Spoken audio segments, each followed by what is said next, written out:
mengajak Anda untuk mengikuti kegiatan saya selama saya mengikuti perayaan Idul Adha yang jatuh pada 31 Agustus hari Jumat kemarin ya.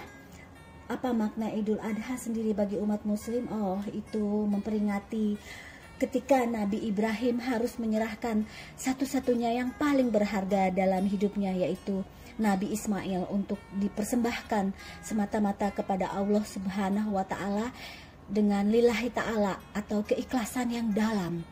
So, itu sesuatu sekali ya bagi umat muslim.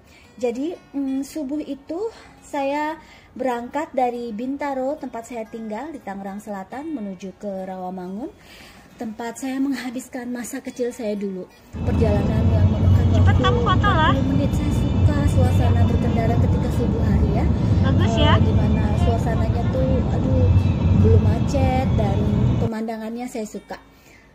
Sampai di Rawamangun, kami kesulitan ya mencari masjid yang mengadakan sholat berjamaah, karena tidak semua masjid melaksanakan sholat sunnah pada musim seperti ini ya.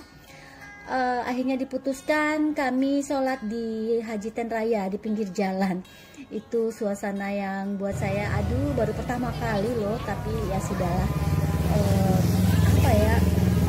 Ya gimana ya, di mata Allah, umat muslim itu sama aja sih. Siapapun kamu, pokoknya di mata Allah itu sama. Ya agak bising sih karena itu jalan umum dan tidak ditutup kan. Jadi ya pokoknya unik deh.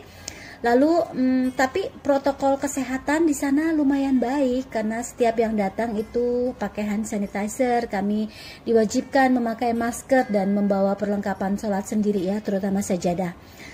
Lalu yang lucu yaitu ada koran bekas dibagikan ya. Suatu pengalaman yang unik, langka.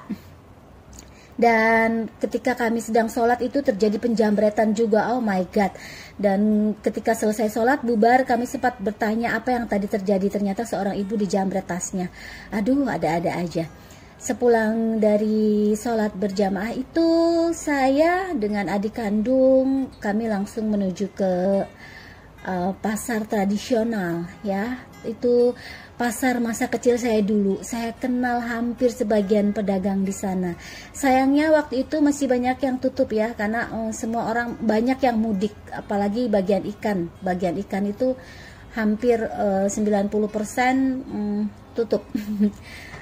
Kami berbelanja apa adanya aja ya, secukupnya untuk persiapan panitia. Karena nanti ada panitia membantu kan, jadi kami menyediakan makan minum untuk mereka dengan menu yang seadanya. Saya suka ketika berbelanja di toko kelontong. Lalu kami melewati daerah dekat rumah itu, rumah Pak Haji Dalari, satu RW. Kenal dengan beliau. Beliau adalah orang yang paling menurut saya tuh baik sekali, berjasa. Yang beliau tuh tiap tahun di anak-anak tuh seneng dengan beliau, karena kan rumahnya dijadikan seperti tempat koordinasi ya, koordinir untuk sapi-sapi dan pokoknya hewan kurban. Pagi itu hanya ada 2 sapi, 3 ekor kambing dan 1 ekor domba. Mungkin sedang masa sulit seperti ini ya, jadi tidak banyak orang berkurban. So saatnya tiba pemotongan itu. Tiba-tiba saja anak-anak berkumpul, orang dewasa juga. Entahlah dari mana, mereka semua seperti ingin melihat momen-momen itu.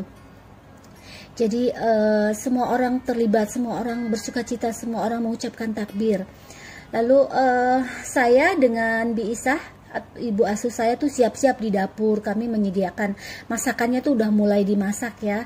Selang para pria menyembelih dan menguliti, pokoknya itu proses yang lama kan, memakan waktu 3 jam. Pasti setelah itu mereka kelelahan dan kami harus siap dengan masakan gitu. Lalu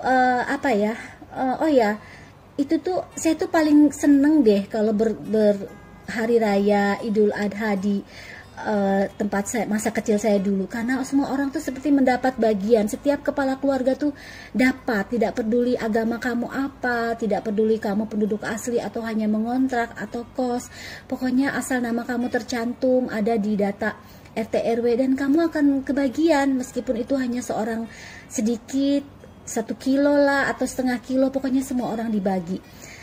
Akhirnya bagian kami untuk memasak pun dibagikan. Kami memasak makanan daging kesukaan mereka ya, dengan bumbu resep dari ibu kandung saya almarhum. Pokoknya padahal dimasak dengan bumbu seadanya, tapi mereka tuh tergila-gila dengan resep ini. Jadi setiap tahun kami memasak dengan resep yang sama. Hasil pemberian dari panitia dagingnya tuh kami yang masak. Sayur-sayur pun ya sayur asem ya, saya suka sayur asem. Saya langsung makan duluan. Pokoknya aduh, merayakan Idul Adha di Rawamangun tuh seneng. Akhirnya waktu makan siang tiba ya, lalap sambal, daging, sayur asem, semua yang panitia yang hampir menyelesaikan pekerjaannya akhirnya makan siang ya, sambil makan siang. Lalu waktu pembagian pun tiba. Kakak kandung saya yang RT itu aduh hebat sekali dalam mengkoordinir semuanya. Setiap warganya tuh dapat, tidak peduli agama kamu apa, tidak peduli kamu siapa, semua dapat. Akhirnya malam itu saya pulang dengan rasa bahagia dan mengucap syukur alhamdulillah. Semoga kita semua selalu bahagia ya, sukses selalu. Jangan lupa subscribe.